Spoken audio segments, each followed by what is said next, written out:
This episode of the Female Dating Strategy Podcast has been brought to you by Podcorn.com. We've used it to connect with other female-led podcasts, some of which you may have heard advertised on our show. We primarily use Podcorn to find our advertisers. It's a great matchmaking service between advertisers and podcast creators. And with Podcorn, there isn't a middleman. And this means that we've been able to work alongside other brands and seek out opportunities that best fit with us. Podcorn is a marketplace connecting podcasters to amazing podcast sponsorship opportunities, such as host-read ads, interview segments, topical discussions, and more. If you are looking for a platform that will give you full creative control, as well as give you access to a marketplace that can connect you with other like-minded podcasters and brands, then sign up to Podcorn and start browsing sponsorship opportunities. Explore sponsorship opportunities and start monetizing your podcast by signing up at podcorn.com/podcasters. That's podcorn.com/podcasters. Check the link in the show notes. Hey Queens, are you ready to level up? Then join our Patreon at patreon.com/the female dating strategy, where you can find weekly bonus content and FDS commentary on all the latest pop culture, relationship, and dating news. If you just want to listen to the extra bonus content, we have the Lurker Mode tier on our Patreon. If you want merchandise, access to the private FDS Patreon Discord, which also includes a monthly book club with FDS and feminist-themed books, as well as FDS merchandise, t-shirts, mugs, and the opportunity to discuss topics with the FDS podcast queens live, as well as submit stories for our Rose to Scrote Queen and Gnosis discussions on the podcast itself. So if you'd like access to all this and more, visit our Patreon at patreon.com/the female dating strategy.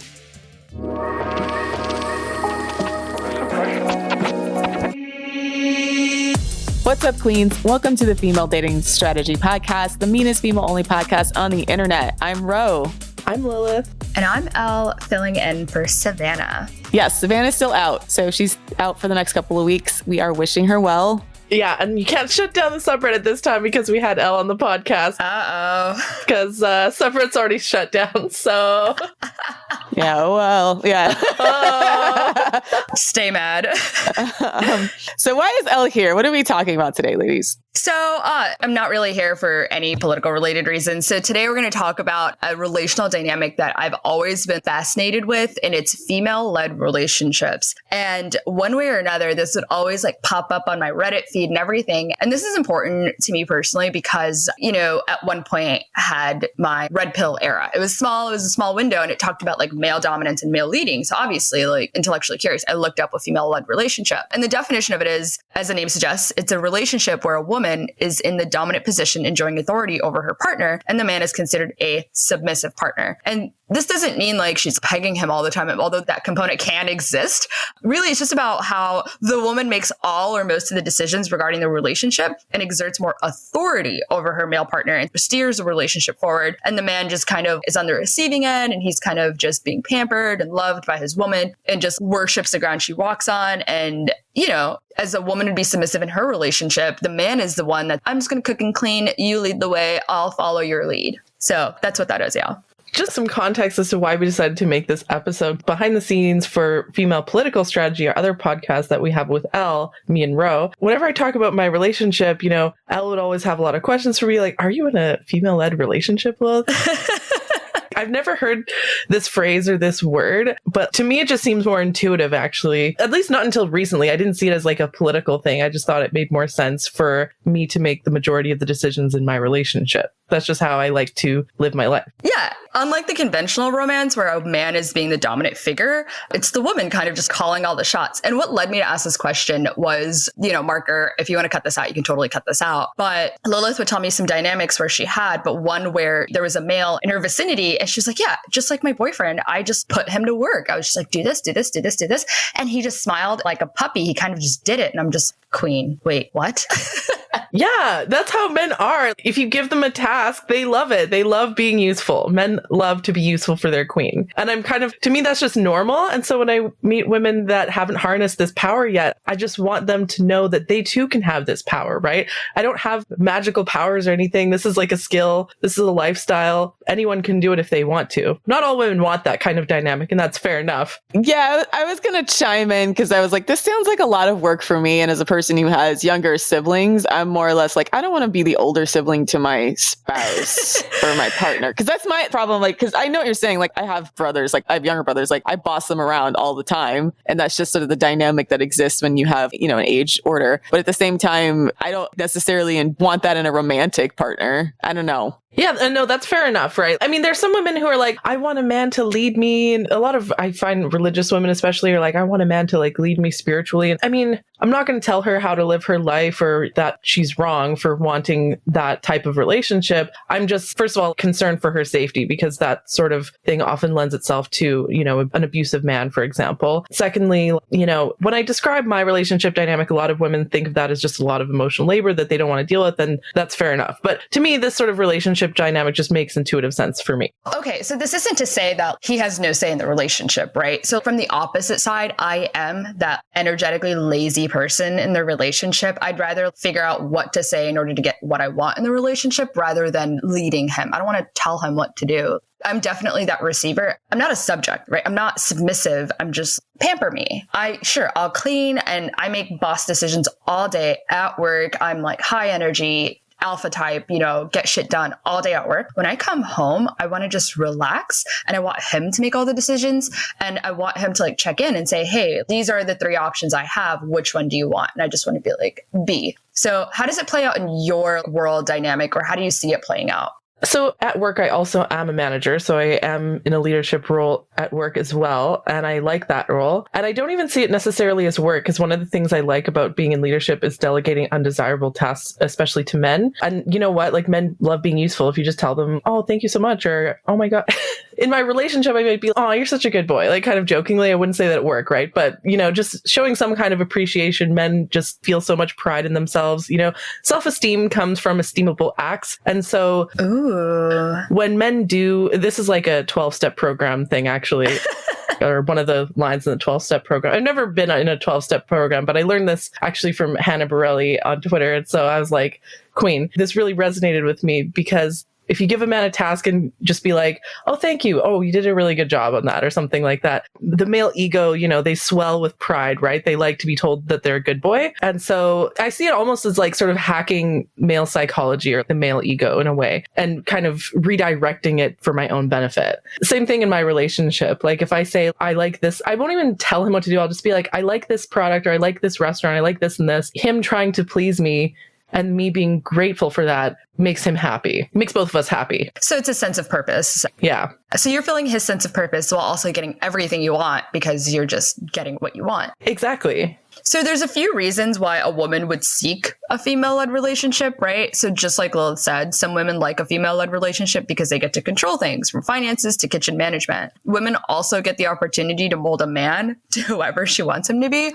Imagine creating your ideal man, ensuring that he meets your expectations. I mean, it's not about taking... Okay. I want to have some caveats here. Yeah. So that's like your male hacking thing. I want to have a few caveats. First of all, yeah, you got to like have some kind of system to decide, some men are just less biddable than others, let's just say. And by biddable, you mean like direction taking? Yeah, like, how like certain dog breeds are... I hate to compare men to dog breeds. Actually, just kidding. I love it, but... It's the most natural. I feel like we're really skirting the line. But like, how certain dog breeds, like huskies, for example, they're not very biddable. They want to do their own thing. They're much more difficult to train. Whereas, golden retrievers or like German shepherds or Dobermans, they're very biddable. They love their human. They're really eager to please. They love, border collies are another one. They like doing stuff with you, like that kind of stuff, right? It's not about being like obedient. It's about being more pro-social, so to speak. Whereas, huskies and terriers, for example, can be kind of contrarian. They want to go off and do their own thing, right? Not just men, actually, women can be like this too. I'd say social animals, humans are social animals, dogs are social animals, even horses and like goats and cows and stuff, they each have their own personalities, right? Intelligent animals each have their own personalities, and some might be more dominant than others. Some might be less dominant than others. That's just a sort of group dynamic kind kind of thing. And so, yeah, not all men are suitable for the female-led relationship if they're not, biddable, let's just say. Like their personality is not inclined to being led emotionally. Their personality is not inclined to like being group dynamic oriented, let's just say. Okay. So, men who are really selfish, for example, might not be a good fit for this. And the other thing is that the whole like molding a man thing, you kind of have to find a guy who's already like 80 to 90% of where you want him to be and, has fundamental values that are, obviously not misogynistic and so on. A lot of men are just too misogynistic to be able to be a good fit for this. So you have to choose carefully. I just feel like this all sounds like friend zone material to me. When I think about all of the guys that I didn't date who were otherwise really nice partners, it was actually because of stuff like this where I felt like, I don't feel attracted to you because I feel like I have to manage you too much. Right? Because to me, like that's an extra emotional and mental burden. I like men who, I want to say like take charge, because take charge to me is almost like overused as a descriptor for like an alpha male type. And I'm not even really talking about an alpha male type. Or like an abusive man. A lot of abusive men are take charge types. Mm-hmm. Or an abusive man are like that. Right. There's like a medium between, I think, what you guys are talking about and then like the alpha male extreme where I like a guy who just sees what needs to be done and does it and is like very helpful, but doesn't need me to guide him to do stuff. Because if I have to do it, this feels very, very much, this is just being an over responsible daughter syndrome. Yeah. And I don't like it. So the other thing to keep in mind actually is that my leadership style at work is actually very similar to my leadership style in my relationships, and that I'm not like a micromanaging type of person. Mm-hmm. I like to actually confer authority usually to other women on the team. Like I'll have a general task, for example, that needs to be done, and I'll assign a competent woman on my team to kind of spearhead that task, and she'll do the nuts and... So you delegate very well. I delegate smaller pieces of authority, so to speak. And I'm pretty hands off in that way. So I'm not a super top down, like micromanaging everything. I'm involved, check in with my team. Oh, how are you guys doing? Let me know if you need anything. If they're doing something a certain way and I do it slightly differently, but the result is still good, then I won't swoop in and tell them to do it differently. You know what I mean? And I'm sort of the same way in my relationship. There's certain like general targets that we need to meet, so to speak. And then, it's up to him to figure out how to meet those. But I don't like to do the whole micromanaging of like, the laundry needs to be done this way or the cooking needs to be done this way. Or, all I'm saying is we need to have dinner every day. And how we go about doing that, whether he takes me out at a restaurant or we cook a meal together or whatever, I'm kind of flexible about that. The ability to think through a problem to completion is very important to me in a partner. Same. Yeah, like I don't like men who need to be micromanaged and, handheld like I don't like employees like this either, actually, where I have to like, with employees, at least, maybe not with a relationship, but if they come into a sales department with no skills at all, train them up from top to bottom, get them to where they want to be. But other than that, I more or less give them free rein to, meet their targets the way that, as long as they're meeting their targets and, generally I let them kind of lead their own self-improvement, if that makes sense, right? Or, manage their time and their sales schedule the way that they want. Same thing with men. I don't want to hold his hand on like how to chop an onion in every step of how to cook something or how to clean something. He needs to be able to have some problem solving skills. The same thing that I expect in employees. So there seems to be like, after my rabbit hole research, this started out as like a midnight YouTube exploration thing to like an actual curiosity of mine. So there's like a spectrum of the FLR relationships. So Lilith, it looks like you're kind of on the lower end where it's not necessarily, you're not controlling every single thing he does. So like what he wears and everything, which is on the middle to higher end. Yeah, that's weird as fuck to me. No. Yeah. Whereas like, I have like a standard of like, as long as he's dressing appropriately for the event that we're going to, I'm not going to tell him specifically what articles of clothing to wear. I'll just be like, you look good. Yeah. Or, no, you don't look good. You don't look good. You should get something else kind of thing, So like on that lower end too, like, do you find yourself setting the pace of the relationship? What you want is you're kind of bringing him in line with what you want rather than communicating it to him and letting him figure out. Did you see what I'm saying? Like, are you setting the pace of the relationship? Yeah, the general pace of the relationship. So, when me and my boyfriend first met, he wasn't actually particularly pushy for sex. Sometimes we'd kind of like fool around and maybe make out and stuff. And then I would be, if we have sex, it'll like change things, or I don't want to go down this path, or say like not tonight, or, I don't know. I'll have a reason for whatever reason I don't want to have sex. Right. And then he'll be like, okay. And then back off. And then later on, if I, indicate that I'm in the mood or initiate things with him, and then he's like obviously excited that I want it. Right. So, Yeah. Yeah. I generally set the pace on like whether sex happens, the speed of the relationship in terms of like commitment and stuff. I was the one pretty much guiding that pace. Or I don't know. It was like he was motivated to sort of... He's willing to jump through hoops for you, it seems like tell me what to do and I'll do it kind of thing. Exactly. Like, he was motivated to commit, and I was sort of the more hesitant one. And then eventually he kind of proved himself to me. And then I was like, okay, I'm convinced. You persuaded me. I'm impressed now. Actually, he did some things that impressed me. So walk me through it. You're on your first couple dates, right? Like, what gives you an indicator where a guy is a golden retriever as opposed to like a husky? Like, what are some small things that you're like, are you testing him? Are you watching him? So a good one is just for me to talk about things that I like, that I'm passionate about. So say I might talk about dogs and fostering dogs, or I might talk about gardening, or, the sports that I like, or something like that. And if he's the kind of guy that is biddable, he'll be like, oh, tell me more. Like, how long have you been into this? I have this gardening problem, or what advice would you give, or something like that. That's a good indicator that he's more amenable to this type, or he's maybe a better fit for that type of relationship.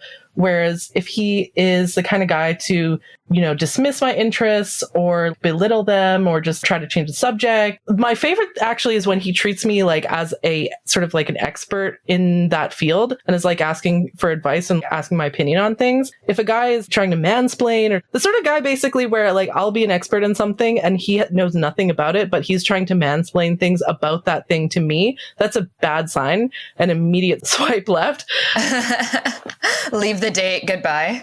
Yeah, leave the date. That's an immediate sign that he's not going to be a good fit. Okay, so that to me sounds more like he's just an asshole, right? Whereas like I think a mansplainer, I think is kind of a no-no for everyone here, right? Yeah. But I think that's an interesting way that you put it, where he's curious. But I think I would even put it like even maybe a step further, where a guy would not only be curious about how you do it, I think he would want you to like teach him. Whereas I think like even a very alpha dominant, like leader oriented man would be curious, but kind of just like leave it at that and leave it at curiosity, as opposed to just being like, you're so amazing. Like, please teach me. Like, maybe, I don't know. Where's Ro in all of this?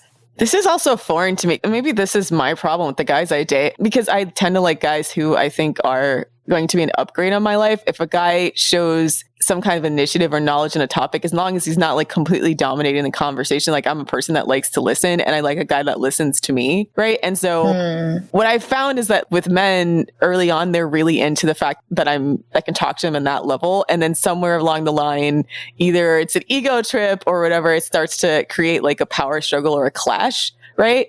So maybe some of these things that you guys are talking about, there's maybe some, I don't want to say like red flags, but like yellow flags are things to understand about differences in personalities and how you approach problems or explaining topics or topics you like. Because I'm a person, if I like something, I love to talk about it excitedly. Mm-hmm. So I usually give other people space to do that, right? As long as it's not like they're trying to come across like condescending. And so the guys I date, I don't really mind if they strong opinions on something, if it seems like well-researched or they understand the topic. But I can kind of see what you guys are talking about, where like, yeah, sometimes that means that type of person is not really biddable later on, because they're like, well, I'm going to figure it out, right? Yeah. I'm also an I'm going to figure it out person too. So then you can end up clashing heads all the time, right? Yeah. I mean, you brought up such an interesting point. I like to talk about the things that I'm passionate about. And I also like listening to people talk about the things that they're passionate about. I definitely am biased in favor of women in this area. Like, I will listen to women talk about the things that they love for like hours. Just I'll be the one asking questions and asking advice and, tell me more kind of thing, right? Again, I also like to have men in my life who I consider to be an upgrade. And so if he knows something that I don't, and it's something I actually want to learn, that's the time I'll actually let him mansplain a little bit if he's actually an expert, because some men vastly overplay. They oversell, right? Overestimate. Story of my fucking life. Yeah, that's the red flag for me, when I start to feel like they're overselling whatever bullshit they're saying. And I'm like, right? Yeah. That's when you start to get that little niggling that this person is going to be. With some men, like, yeah, I can kind of tell if they're bullshitting me, if they're overselling. And then there's other men who are a little bit more quieter. They might be an expert on something, but they won't go off on a mansplaining tangent unless you almost like have to, ask the right questions, and not quite like pulling teeth to get it out of them, but like you kind of have to want to take the initiative to be like, teach me this thing kind of thing. And then they'll be like, okay, since you asked, I will. But the men who voluntarily just go off on long tirades that you didn't ask for or that you're not interested. And the other red flag is if they're going this tirade and I'm showing signs that I'm not interested, like if I'm looking away from appearing bored and he just keeps going or doesn't seem to notice or care, that's another red flag. A good sign is if he's talking about something and you're appearing bored and then he tries to change the subject or like ask a question or try, he's going, I'm losing her, guys. Like, trying to fix, I guess, the conversation from going down. Displaying social awareness. Yeah, exactly. I like men who display social awareness. An evolved extrovert. Yeah. Yeah, exactly. I do too. I think there's the category of dominant men, and then there's a domineering men where they're neither like biddable or dominant. They just fucking suck, right? Where they're imposing. But it's like they just suck as a person. They're not curious. And if they are, they're nosy and they're trying to find like plot holes or point out flaws in what it is that you're talking about. They're just shitty dudes. They're just haters. Yeah. But in the spectrum of like good dudes where you have that like energy dynamic between like being biddable and being like a good leader in the relationship, I think the way it plays out, I see it being a little bit differently. I've never been around a guy that is like the biddable kind. I kind of find myself in the presence of guys that love to lead and teach. And if you are, good at something, they'll kind of lead the way in learning from you. It's more of like, wow, that brings value to my life. Tell me more. Whereas like I see the biddable guy being more like, wow, you're literally like goddess incarnate. Tell me more. I'm so lucky to be in your presence. Which are two very different energies to me. It's like more of a, I don't know. I just see it playing out differently. Yeah, I can kind of tell the difference. Here's another important point. Whenever I talk about this, people always try to compare it to like femdom pornified shit. This isn't like about pegging the guy or like, I actually kind of don't like the guys who kind of approach it in a way that I see as sort of fetishizing, like, oh my gosh, you're such a queen, let me worship you kind of thing. So yeah, let's clarify. We're not sexualizing this, right? Like it's really purely just the relational dynamic, right? Exactly. The kind of guys who are like, tell me more, queen, let me suck your toes. Like those kind of weird me out. Like, yeah. Those guys weird me out. No, I like guys that are just sort of like... Reason number 855 why the Reddit got shut down. Yeah. So those kinds of guys weird me out. I like the guys that are just sort of like normal, group oriented, they usually are like younger siblings, I will say, maybe because they're used to being around other people or negotiating different people's like needs and stuff. Or, the kind of guy, usually like the middle child or the younger child who's like, oh, I'm going to be the peacemaker in the family kind of thing whenever people are fighting. That kind of guy is usually the good one, is a diamond in the rough to look out for. So he's very good at like group dynamic oriented where he can suss out people and how like everybody's interrelating. Yeah. This is one thing about my boyfriend that made me go from seeing him as like just a friend to a boyfriend, actually, because, all this time I'd never dated another guy in sales kind of stuff, but he actually received the same customer focused sales training that I received at the workplace where we both worked. Instead of about trying to scam people, it's more about like, oh, how do I meet the needs of this customer? Like it trains you to at least think about the needs of the other person and how to meet those kind of things. And that was a realization that I had that made me think like, actually, this guy could be a really good boyfriend material because of that sort of, he actually has just very good people skills. I always used to be like, oh, salespeople are manipulative. Salespeople are just trying to scam you. I'd never date another one of these guys here. They're all just trying to be Jordan Belfort, Wolf of Wall Street types. But but he was different. He was a rare exception. I love that. So he found like the value. This sounds all very Myers-Briggsy to me, where it comes down to recognizing and analyzing different types of intelligence. Yeah. Because one of the things that I've learned too, and this is just like a maturing thing with me, is that like a lot of times the quiet kids are the smartest ones in the room, right? Like, that's so true. That's why I love introverts. But and a lot of it has to do with not only not just like book smarts or ability to analyze a problem, but understanding the emotional dynamics behind it. Mm-hmm. Right. So I can see that being a type of intelligence that would be needed to be in part of like a quote female led relationship that's not always highly recognized by women because they're not as loud or as obvious as like the guys who are more extroverted. Yeah, exactly. What you use Myers-Briggs, I prefer, we talked about this in the Patreon exclusive episode, The Art of Sales, which is one of my favorite Patreon episodes that we have, by the way, where I talk about this sort of like graph you learn in sales, or in some sales jobs, they teach you this sort of graph on like how to read people. So is someone high dominance or low dominance? And is someone more task oriented or people oriented? This is a side note. I used to really, really hate those type of sales categorizations because it made me feel like I had to motivate myself and change myself to not be in those boxes. I'm like, fuck your boxes. I don't know what's wrong with me. That's also a personality type, by the way. Like the irreverent person, that's a box too. So Yeah, I realized. irreverent, that's the word.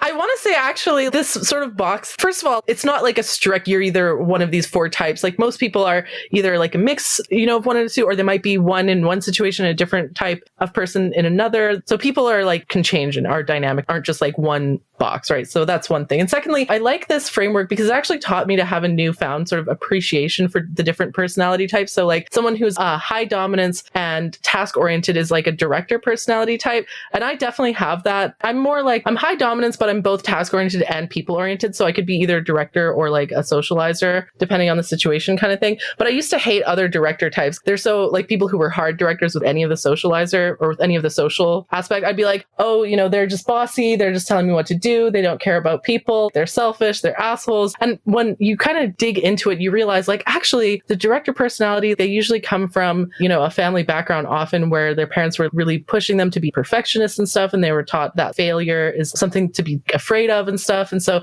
it taught me kind of a bit about their sort of what makes them tick, right? And kind of their inner motivations.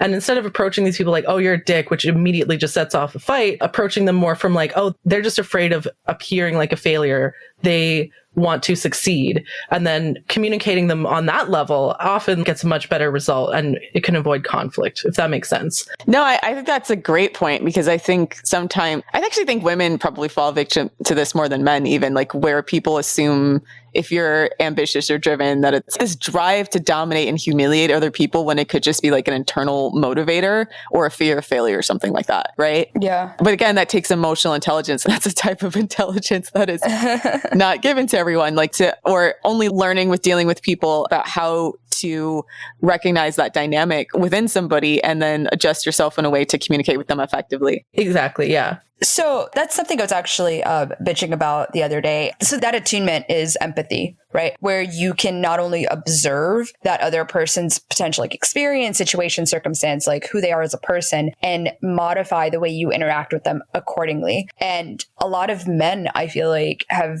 not been socialized to be aware of that. Whereas women are taught like, hey, be attuned to other people. You have to care about how other people are feeling. So women that have like a leadership inclined personality tend to also have that socializing capability, whereas it's a lot more rare in men because it's just not as emphasized to be considerate or empathetic in that sense. So a lot of men tend to think like empathy is an innate trait where really it's actually like a learned attribute. It is. I actually do genuinely think that empathy is a learned skill for sure, because I've become more empathetic the older I've gotten. Absolutely. And the more I've worked at it. I feel like children are by nature kind of self-centered, right? They see the world as relative to them. And the older you get, if you work at it, you become more empathetic. And men, unfortunately, just have not received, by and large, have not received that same socialization. Some exceptions. Again, my boyfriend is more on the people-oriented side. So he can be more dominant or less dominant depending on the situation, but is always more people-oriented than task-oriented. And I actually kind of like that. We both kind of vibe like that. We sort of mesh well, I think that's partly because he has a big family. We both had big families, spent a lot of time around other people, other kids when we were younger. And that really taught us a lot about, group dynamics and how to thrive in kind of large group dynamics like that. Right. With going back to the whole FLR thing, you really have to be careful as to who you let lead you, whether you want to be the leader or you want to lead someone else, is making sure that the guy that you're interacting with, presumably this is being a hetero relationship, you want to make sure that this guy is empathetic in that sense. Me being that person who prefers a guy to lead the relationship, I just get more out of it if he's the one providing everything to include direction.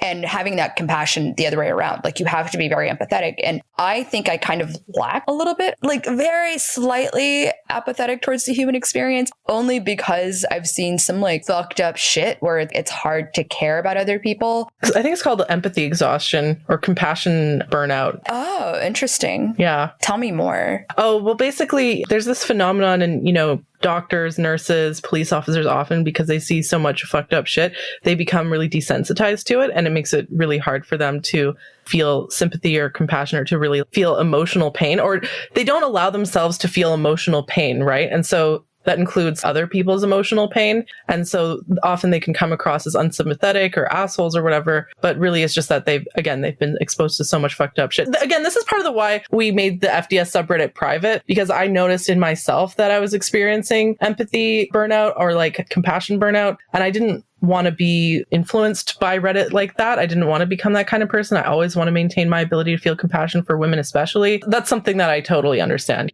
Yeah. And so like I have to consciously be aware of and like reflect on how connected and attuned I am. So yeah, I have to quote practice empathy, where I have to like walk myself through a script of like, hey, this person is having a human experience that's outside of yours. At least start to pretend to care so that I can slip into actually caring and taking their human experience into like, my actual decision making. So that's why I would make a very poor leader in a relationship, because it's like it takes a conscious effort to feel empathy. It doesn't come naturally. Yeah. I mean, it does come naturally, but I've gotten so used to turning it off all day that it's, wow, I've turned it back on. Now I'm fucking tired. Yeah. So, and I'm not a nurse. I don't care for people. So I have to practice not caring all day and then turn it on. So empathy is a really, really key component to being a leader and having a leader. So where you can kind of get away with it more if you're not leading. See, I have the opposite problem, because in sales, like you have to have empathy to be a good salesperson, honestly. And some of the worst salespeople, or some of the most like scammy, shitty, exploitative kind of salespeople, they often are like low empathy. They just sell based on forcing people or, using emotional manipulation and so on. And the stakes are pretty low. I'm selling like phones or,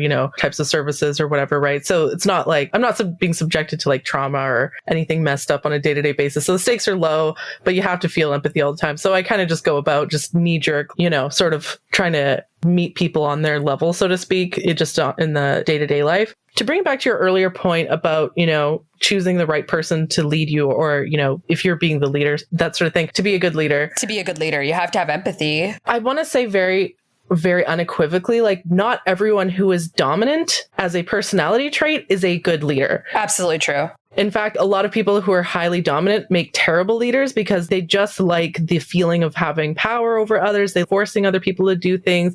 They don't feel empathy. They just like being in control. Like I do like being in control. I do like having power, but I also feel empathy. So I do my best whenever possible to be like an ethical leader, or, to at least like be like attuned to other people's emotions. The micromanaging thing, I learned very early in my career, I don't like being micromanaged. Nobody likes being micromanaged. Everyone hates a micromanager. I'm like, fuck, I'm not going to be that person. I remember being like just an entry-level employee being like, damn, if I ever move up this corporate ladder, if I ever am in power, I'm not going to be that kind of person because these people fucking suck.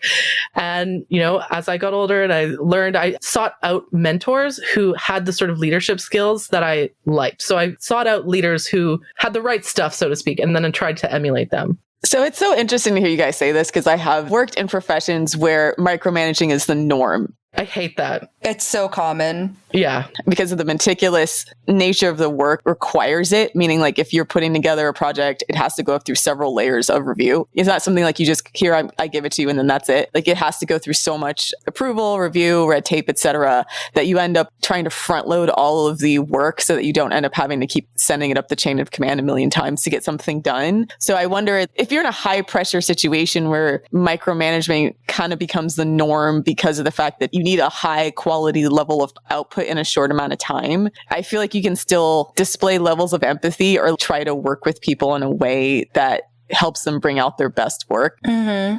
I don't know. I don't have like necessarily the visceral reaction to micromanaging that you guys do, because I understand why it happens. I mean, some people are just crazy. Don't get me wrong. Some people are nuts. I mean, in sales, it's different. First of all, the stakes are low with sales. And I learned most of my sales skills in like an inbound call center where you're getting a bunch of calls a day. And, if you make a mistake, it's not a big deal. Like what happens is you take the employee off to a side room, you listen to the call with them and coach them on like, oh, how could we have done this better kind of thing, right? And so each mistake is an opportunity to learn. It's a very different type of leadership where I'm more of like a coach and trying to get people to improve their skills. And then as they improve their sales skills, their numbers improve, right? And then that makes me look good as a sales manager, right? Whereas if you're managing a different type of person, like if you're more of a task-oriented sort of company or something, you're making products or something like that, it's a different sort of thing than salesmanship. And knowing the environment you're in is important too, right? And I think that's where micromanaging comes from, is where people are treating a relational type environment as a task oriented environment where the stakes are different. And I guess my issue with micromanagement, I guess we will tie this back to FLR here in a second, but it's somebody hovering over your shoulder that wants to see their work come from your hands. Yeah. Oh my God. Yeah. Yeah, that's different. That's different. Yeah. And I'm just like, stop. That's the micromanaging I've experienced. And I'm just like, I want to gouge everybody's eyes out right now. Yeah. So like a micromanaging sales manager would be hovering over your shoulder, listening to you on the call while you're making the call and like making notes on like, oh, say this to them, tell them this, and like being really high pressure. I've had managers like that when I was a salesperson working in a call center. I hated that. It's so hard to just sound natural when you're on the phone with the customer, when you have your manager over your shoulder, like telling you what you should say, or, you know, they'll be listening to the call while I'm making it and then sending me messages on like Google Hangouts or something, telling me like, tell the customer this, tell the customer that. And it's like, why don't you just hop on the call and tell them that, right? Put them on hold, pass them off. Yeah. Exactly. And it doesn't achieve anything. It just makes the employee hate you and trust you less. And it pisses off the customer. You know, everything about it is terrible, right? It doesn't get you the correct result. What you do is, you know, sometimes an employee is just going to have a bad call, and that's okay. And that's pretty normal, right? And then again, you just listen to the call with them after the fact so they can be like, oh, here are the points where I made a mistake. Here's, you know, in the future, if I'm on a call with someone like this, here's how I'm going to do it differently in the future kind of thing, right? You've already made the mistake. The past is the past. Yeah. How do we get past this? You know, you can't fix the past. You can only focus on the future, right? And so I have that sort of similar, like kind of almost coaching relationship in my interpersonal relationships. I kind of want you to be my boss. I'll teach you how to do the work. Just like be my boss. Oh, thank you. And actually, that's such a good vibe, you know? It's so funny. People tell me that all the time, actually. And I'm like so flattered. I'm like, oh my God, thank you. It's fine. We'll figure out your citizenship later. Who needs that? So like going back to it, right? And then FLR, sorry, just to kind of address like the shadow of it. Right?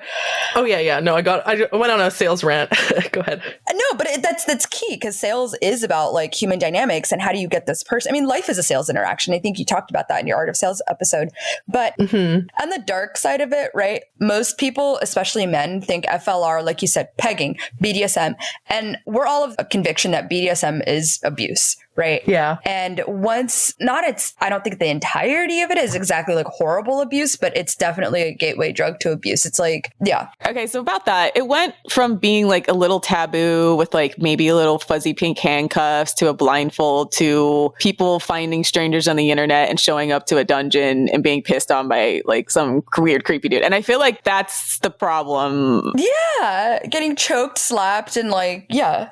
And why, you know, more or less it became less of a kind of a slightly kinky thing that established couples do to like a whole subculture that the subculture itself is massively toxic. Yes. Not the act itself, but the way it's played out. So you have that side of it where it's like the woman sexually also very, very dominating and like it turns into like capital D, lower S, dominant, submissive type relationship. And that's its own window. And I think that's outside of like a female led relationship to like a female dominant sexual engagement where you don't even have to be in a relationship for that kind of like sexual dynamic. So I would put that in its own bubble, frankly. Yeah, I actually get really offended when I talk about my relationship and people immediately assume I'm like pegging my boyfriend and doing all this like, you know, that I'm whipping him or like tying him up or anything. We don't do any of that shit. The most like quote unquote femdom-y stuff that we do is like sometimes, yeah, like we'll be making out, fooling around, whatever. And then I'll go like, you know, basically I'll just get him really horny and then not have sex with him. And that's apparently a thing in femdom. I wasn't aware of this until someone told me. Well, it's just teasing though. Like, yeah, like of like getting the guy, you know, horny and then denying him. That's like a femdom thing. And I'm like, okay, well, good to know. But that's, first of all, like what I mean by female led, you know, in the bed kind of thing. It's basically like I decide whether sex happens. Yeah. That's how consent works, right? I mean, every time that I want to have sex, my boyfriend's like excited for that. He's like, yeah, she wants it. Right? So there's never been a time where I wanted sex and he didn't. So that's that. But there have been times where he wanted sex and I didn't, and then we didn't have sex. So. And that's interesting, like, because I feel like I'm totally female led in the bedroom. Good. That's how it should be. That's actually, sorry, when we're talking about it. Yeah. Oh, so it becomes everything else. I'm a little bit more flexible, but like when it comes to sex, I feel like that's where my FLR tendencies shine. Like, and that's such an important point because you might not be female led in every single aspect of your relationship, but it might be like, say, you know, the woman wants to manage all the finances, right? We had that episode where we talked about should men be allowed to have money, you know, right? I support Findom. Short answer, no.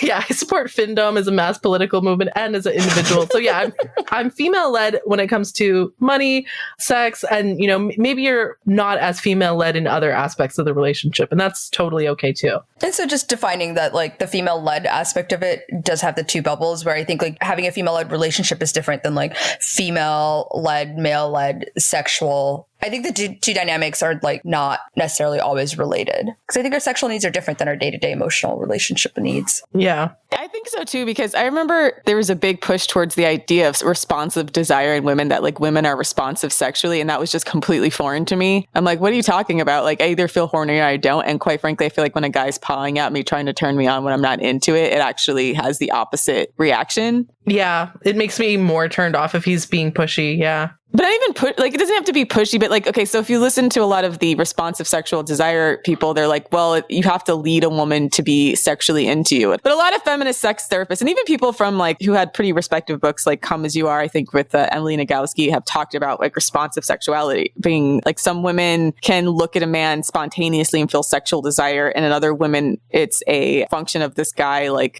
coaxing them in some way, like in some kind of almost like a more seductive energy, I guess, or like a guy, if initiating physical touch helps them feel more sexual, where all that just like, it's not for me. I mean, I do like the feeling of being seduced. I mean, it doesn't always necessarily lead to sex, but I do like when the man is trying to seduce me, not in like a pawing at me aggressively, kind of trying to force me to have sex with him, but in like a him trying to entice me kind of thing. I actually kind of like that. Yeah. I do too. I would say to me, it's not like the manipulative side, but I'm not always in the mood, and I've never looked at someone, even my own significant other, and be like, it's time to fuck. It's like, my brain's like, it's time to fuck. Okay, there he is. Let's go do it. But like, if he can convince me or like talk me into it, it's never going to be like touching me a certain way that'll do it. I have a very psychological approach to sex, so I have to, quote, be sold on it. A stranger could never do it. It's a relational thing for me. So from reading the definition, it says responsive desire is the growing interest in sex that occurs in reaction to sexual stimuli, often responsive desire sparked by touch, physical closeness, or sexual contact. It's when mental interest in sex comes after external stimulus. And like, I feel like mine is the opposite of this, where mine is very much like, I feel it, then I do it. Yeah. Rather than like someone touching me and then feeling sexual desire from that. Yeah. Yeah, I see like what you meant by like the whole pawing thing turning you off. It's like, yeah, like a guy, the way a guy smells, the way he moves, like the way he talks to me, like those are all things that would be seductive to me. But I feel if a guy, even if I'm into him, if he tries to like close in too much, it makes me feel like a cornered rat, and I don't feel sexual stimulus from that. Yeah, that's the other thing. I think a lot of men just have really terrible game. Like, almost feel bad for all these fucking guys following like these red pillar, like pickup artist alpha male scrotes. Is that they're teaching them practices that actively turn off most women, and in other women it would be rape. Like some women, like they might feel uncomfortable, like with really high pressure sales tactics. Some women, and I get this in sales too, like some people, it's not always women, some men are like this too, where like they don't want to just say no. They'll just sort of be either book the service or like they'll make steps towards buying it, but then like, call later to cancel last minute or whatever. For whatever reason, like they just, they don't want to say like a hard no. They'll sort of be like, well, I don't know, or I have to talk to my wife, or, I have to do this and this, or let me think about it, or, they won't directly say no, right? And some women are like that too. Like, I don't know. I feel like women like that are in such danger of these high pressure sales tactic type guys, both in sales and in relationships, actually, because they're really vulnerable to this sort of like coercion, right? So how much do you think that's natural? How much do you think that's culturally induced? Because for me, it was culturally induced. And I had to figure out like, oh, I'm not like this. Because I feel like based on like my more Christian upbringing, there was always this assumption that women were supposed to be like submissive sexually, or like submissive to men's desires. And like your job was to always like say no, etc. And that dynamic just never worked for me. And I always felt like I don't know. I never felt like the kind of sex I really wanted to have until like I was the more aggressive person when I wanted to be, and was like, yeah. Yeah. Did you have to break away from like that entire world in the first place and kind of rediscover who you are sexually? Because I definitely had to do that growing up Muslim, where yeah, I have felt so much psychological shame and everything, which is why I think that physically coercive side of it really bothers me. And even game to a certain extent kind of bothers me, because I can see through a game. Your game has to like fool me. It has to be so natural that you're just like, you're not playing a game. You're kind of just being who you are. And like, it's inspiring to me for me to be sexual, and it doesn't feel too like calculated. I think that's why the red pill incel stuff really, really fails, and it's counterproductive.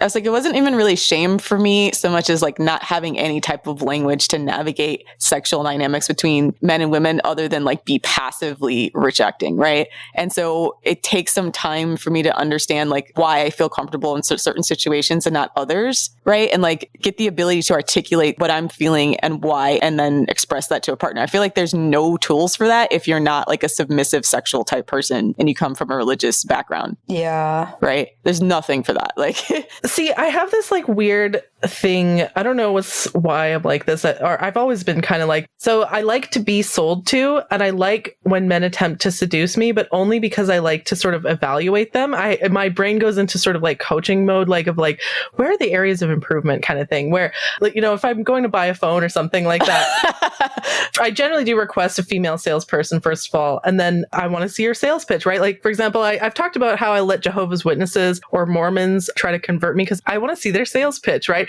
And one of the things in sales is like they say, if you want to be a better salesperson, you have to interact with other salespeople, whether they're good or bad, right? And so sometimes their sales pitch will be like bad, and you'll be like, this is something I should avoid doing. Sometimes like their sales pitch will be good, and that was really smart of them. Like, I'm going to try doing that kind of thing, right? So it's about like kind of learning from other people. So I like when people try to sell to me good or bad, right? And including in like, you know, when men hit on me, I don't like the, you know, aggressive like catcalling, or if I've said no repeatedly and he like just keeps going, like I don't like that kind of stuff. But if a guy is trying to like flirt with me, or, you know, trying to get to know me, or is trying to like doing a good job of trying to seduce me, actually kind of, I'm like, oh, like I see what you're doing and I know you're trying to get in bed with me, but I'm evaluating your game, and I sort of like judging, seeing if he's doing a good or a bad job. It usually doesn't lead to sex, even if he's good, but that's just kind of how my brain works. I don't know if that's probably weird, but yeah. I find that exhausting and cringe. That's my problem.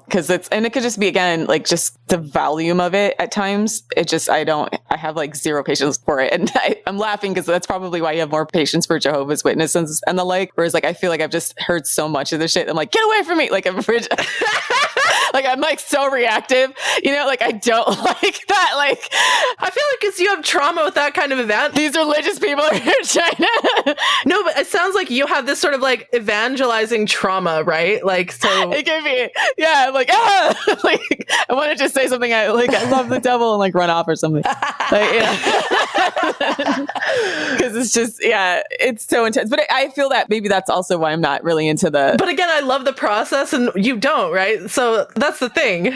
Yeah. I don't mind a guy trying to seduce me, but like when I start feeling that like vulture-y, like circling in thing on me, I'm like, yeah, which is a very different vibe from like romance. That's what I mean about the difference between being like seduced and being pressured. Like I like the sort of like, you know, when the man's like trying to get to know you, or is like asking you questions, or just like being friendly and like that kind of stuff. Like when men have good social skills. I like when men are trying to get sex in a way where they have good social skills. The ones who have bad social skills, yeah, that's cringe as fuck to me and I hate it. But even if it's bad, I still mentally, I'm like, I see what you're doing, and I'm, you know, I won't necessarily coach. I won't actually, if they're being bad, actually, I won't coach them at all. Like, but in my head, I'm thinking like, if this was an employee, I would tell them these are their areas of improvement, so to speak, right? But again, I'm not being paid to teach them to have better games, so that's not like, I get paid to teach people how to be better salespeople. I don't get paid to teach men how to get sex, so I don't do that. I think that's good if you like the guy and you just need to tweak him a little bit. Yeah. But most guys, I'm like, ugh. That's the thing. Like, same thing with actually my current boyfriend.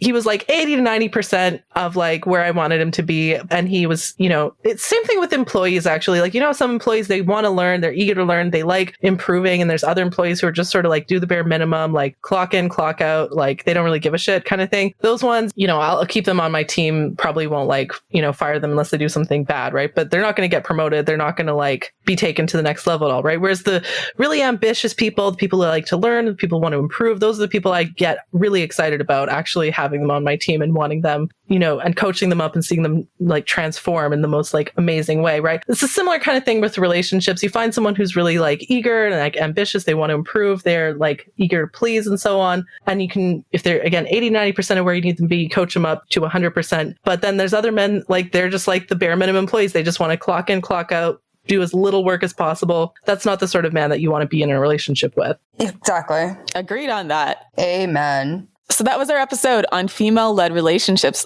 Let us know what you think. And also check out our website where we've all migrated now. thefemaledatingstrategy.com, also on Twitter at fem.strat, and our Patreon for weekly bonus content. Or if you just want to talk to us in the Discord about this episode, among many other things. And we'll also be debuting the War Room soon. Yeah. So actually, I want to credit Elle for inspiring me with the War Room. I think, was it Elle actually who said War Room first? I don't know, but we kind of said it at the same time. I don't think so. I think we were talking about stuff and I said something about war. I can't remember, but the War Room concept started in like the back end conversations between me, Elle, and Ro for female political strategy. And now we're going to bring this to FDS. So it's where women get together and we talk about our personal problems and strategize as a group how to fix it. Yeah, we're going to be doing that twice a month. Yes. So also follow us on Instagram at _thefemaledatingstrategy. Thanks for listening, Queens, and for all you scrotes out there. Biddable or bust. See you next week.